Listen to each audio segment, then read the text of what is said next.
I'm Coach Action Jackson Bloore, and this is the standing Pallof press on Tonal. So this is my absolute favorite core foundation exercise because what it's going to do is it's going to build the strength and the stability. It's going to build the foundation so that you can then do more advanced and more traditional ab exercises that are going to begin to build the deep cuts. So if you want to get that strong foundation, this is the exercise that I would recommend. It's also going to be great because it's going to allow you to really build the strength and stability to protect your lower back. So if you're somebody that suffers from lower back issues, if you've had lower back pain, posture issues, or if you just want to really improve your overall strength for bigger compound movements like the squat and the deadlift, chin up, pull up, etc., this is going to be my go-to exercise that I would recommend for all my clients. So this is where I start clients off. This is like phase one foundational movement, standing Pallof press. And again, the reason I like this exercise so much is because it allows us to really strengthen the core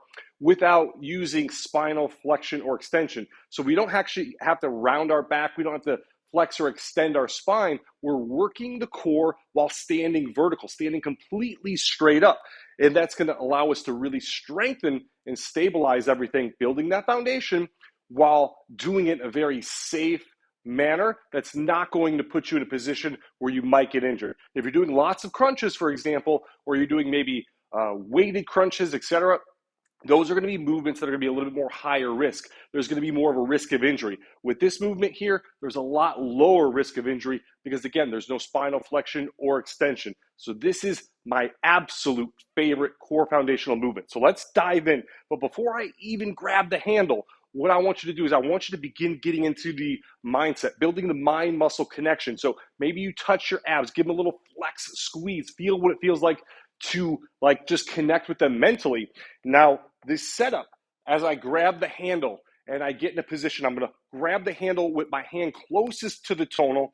And the key here is you just want to make sure that you're in a position so that when you extend your arms, this cable is going to be perpendicular to your body. Yep, little geometry lesson here, but this cable wants to be not parallel to your body, but perpendicular.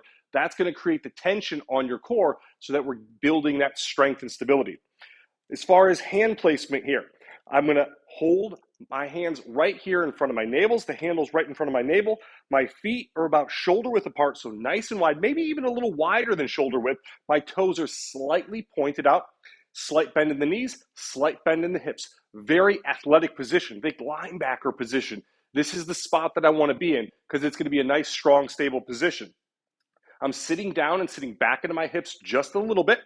I want you to squeeze your glutes, really anchor those into the floor. And you can anchor yourself into the floor by feeling like you're spreading the floor, feeling like you're splitting the floor, spreading your feet apart. That's going to light up not only your glutes, but also get those hamstrings nice and active. So now I'm anchored into the floor. My entire lower body here is active. It's firing on all cylinders. Now I'm going to flex my abs, give those a nice little squeeze and flex. I'm going to keep my chest up, my shoulders back, tucking the shoulder blades back into my back pockets. My head is tall.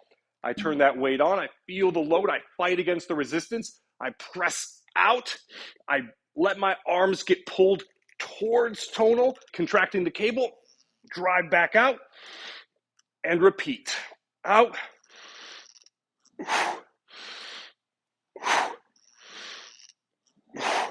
I'm using short, quick breaths in through the nose, into the diaphragm, and back out.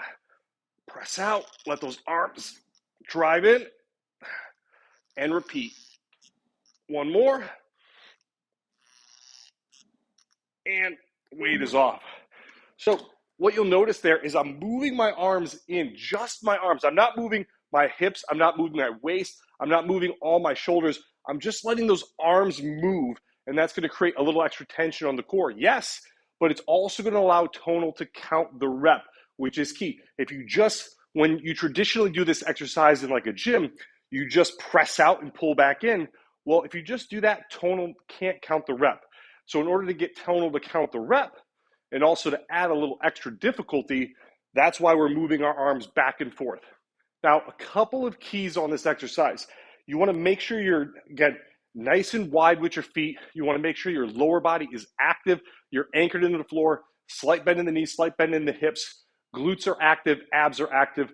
All of those things are going to fire off all the muscles in the core so that you really get the work done and you build the strength and stability. Now, as far as common mistakes on this exercise, a few things that I see people often do. The first thing is having too narrow of a stance. If you're too narrow, you're not going to be in a strong foundational position, and it's going to be easy to kind of fall over forward or even get pulled over to the side. So you want to make sure you have a nice, wide, stable base. Don't keep your feet in too narrow.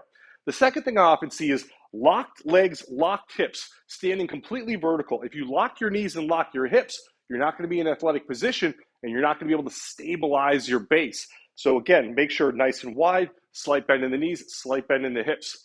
Other mistake I see is often leaning forward. So poor posture, rounding your shoulders forward and keeping your chest forward and pressing out this direction. So you don't want to lean over. You want to sit back in your hips and stay tall, and you want to fight against the pulling this way by keeping tall and sitting back in your hips, not by leaning forward. So what you can do in order to fight against that is, one, obviously just channel that inner superhero, but also push back in your hips, sit back in your hips. And another thing is, I want you to really activate these glutes, anchor your feet into the floor and spread the floor. If you do that, that's going to pull you down into the floor and really anchor you, and that's going to prevent you from leaning forward and getting out here over your toes. So those are a couple of common mistakes that people tend to make. The other common mistake people tend to make is bending at their hips and moving their hips to count the rep. When you're performing this exercise and the weight is on, you don't want to bend at your hips and turn this into like a chop. No, you just simply want to move your arms and let your arms do all of the movement. That is going to allow the maximum amount of tension on the core. It's also going to allow you to have the maximum stability in your core, and that's going to prevent you from using your entire body to move this without all just the tension right here in the core muscles, the abs, the internal, external obliques, and all those other good muscles that you're trying to work. So those are a couple common mistakes people make. So if you avoid those exercises, and just to summarize, nice wide, toes pointed out, shoulder width maybe a little bit wider, bend in the knees, bend in the hips, chest out, shoulders down and back, shoulder blades tucked into the back pocket, head tall, press out, move just the arms back in, short, quick breaths, making sure to keep tension here throughout the entire time. And of course, light up those glutes and spread the floor. And if you do those things, you're going to do a phenomenal standing Pallof press. You're going to build a rock solid core, and that's going to be the base and the foundation for getting your six-pack success. I'm Coach Action Jackson. Keep taking action, because that's going to be the difference between dreaming and succeeding. I'm Jackson Bloore from Action Jackson Fitness. Please like, share, and follow for more videos just like this one.